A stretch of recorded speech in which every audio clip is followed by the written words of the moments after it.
एक बार मुझे माफ़ कर दो अम्मा, अपने दर्शन की अनुमति दे दो, फिर कभी कुछ नहीं मांगूंगी।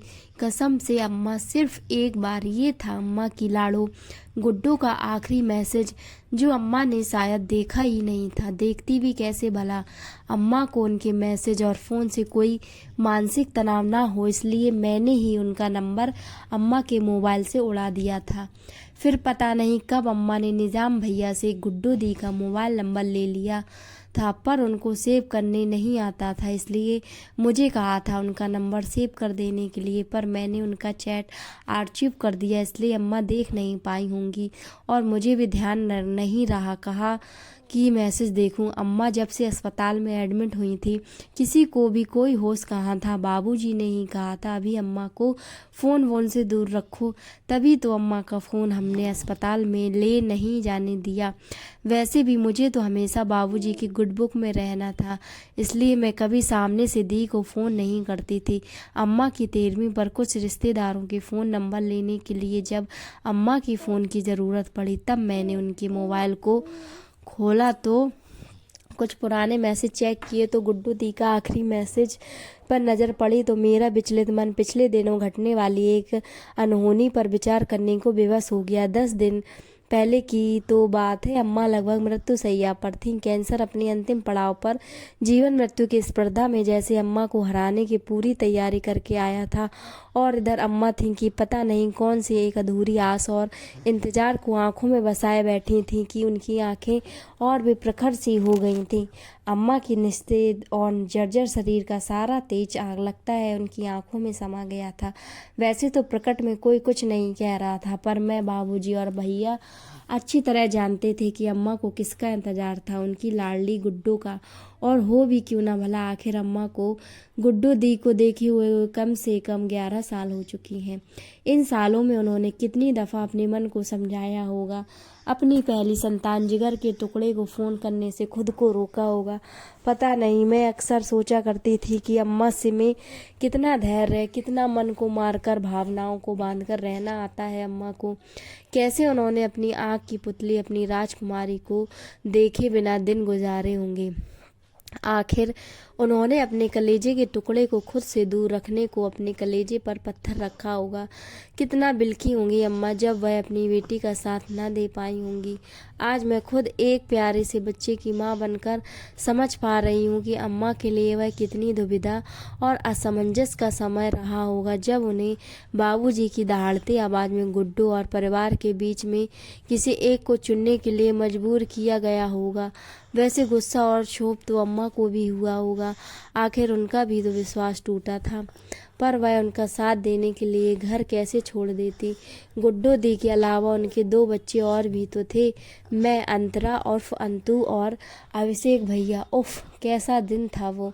गुड्डो दी दालान पर अपने नौसे के साथ सिर झुकाए खड़ी थी और बाबूजी जोर जोर से चिल्ला कर कह रहे, जब इस लड़के के साथ तुम्हें हम सबका विश्वास तोड़कर घर की इज्जत मिट्टी में अब माफ़ी किस बात की मांग रही हो। आज से तुम हमारे लिए मर गई हो, दोबारा अपना मुँह मत दिखाना। अम्मा ने आगे बढ़कर बाबूजी को थोड़ा शांत करना चाहा कि इस ऊंची आवाज़ में चिल्लाएंगे तो अपने घर की बहुत बदनामी होगी, अपने घर की इज्जत को यूं सरेआम ना उछालिए। अम्मा ने अपनी बात खत्म भी नहीं की थी कि प्लान्स में वह हो गया जिसकी किसी ने भी कल्पना तक नहीं की होगी। बाबूजी ने अम्मा को गुस्से से जोर से झटका दिया था जब वह उनकी बाहें पकड़कर उन्हें अंदर ले जाना चाह रही थी। बाबूजी के झटके से सुकोमल अम्मा छिटक कर दूर जा गिरी थी। चोट खरोंच से ज़्यादा दर्द अम्मा के मन में हुआ था, उनका मान आहत हुआ था, क्योंकि आज तक बाबूजी ने अम्मा से ऊंची आवाज़ में बात तक नहीं की थी। अब तक दलान के बाहर पर लोग जमा होने लगे थे।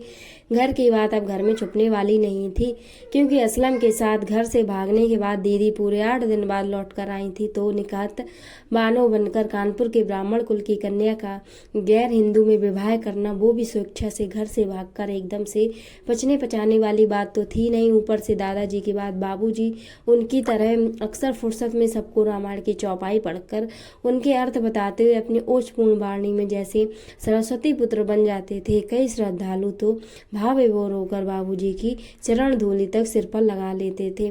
उस घर की बेटी ने जो जघन्य अपराध किया था वह अक्षम्य तो था ही, तत्कालिक समाज में घोर निंदा का विषय भी था। बाबूजी को जितना प्रेम अपने परिवार से था उतने ही अपनी ऊंची नाक से भी तो था। सो अपनी बेटी को माफ करने का तो सवाल ही नहीं उठता था। हम 3 भाई बहनों में गुड्डू दी अर्थात अम्मा बाबूजी की सबसे बड़ी संतान थी। उनके बाद अभिषेक भैया, फिर सबसे छोटी मैं। दीदी अगर अम्मा की लाडली थी तो मैं बाबूजी की आंखों का तारा थी। और हम 2 बहनों के बीच अभिषेक भैया घर में सबके प्रिय पात्र तो थे ही, इसके अलावा दादी के कुछ ज़्यादा ही लाडले थे। वंशधर जो थे, परंपराओं को निभाने वाले हमारे परिवार में जब बेहद खूबसूरत दीदी ने जन्म लिया तो अम्मा फूली नहीं समाई। दीदी की सुंदरता ने अम्मा को पहली संतान लड़की होने के तानों से भी बचा लिया था। बचपन में गुड्डू दी प्यारी सी तो थी ही, जैसे जैसे बड़ी होती गई उनकी खूबसूरती और भी निखरती गई। गुड्डू दी की सुंदरता देखकर रिश्तेदार और जान पहचान वाले तो कभी मजाक मजाक में तो कभी लाड़ में कह देते थे कि पुष्कर जी और समिधा जी की बड़ी बेटी कितनी खूबसूरत है, एकदम हीरोइन मॉडल जैसी। आकांक्षा को तो फिल्मों में जाना चाहिए। सुनकर जहाँ दीदी पुलकित हो जाती, बाबूजी एकदम उखड़ से जाते और अम्मा कई बार हदस जाती, इतना रूप कहाँ समाएगा भला, जल्दी से गुड्डू की शादी कर दे।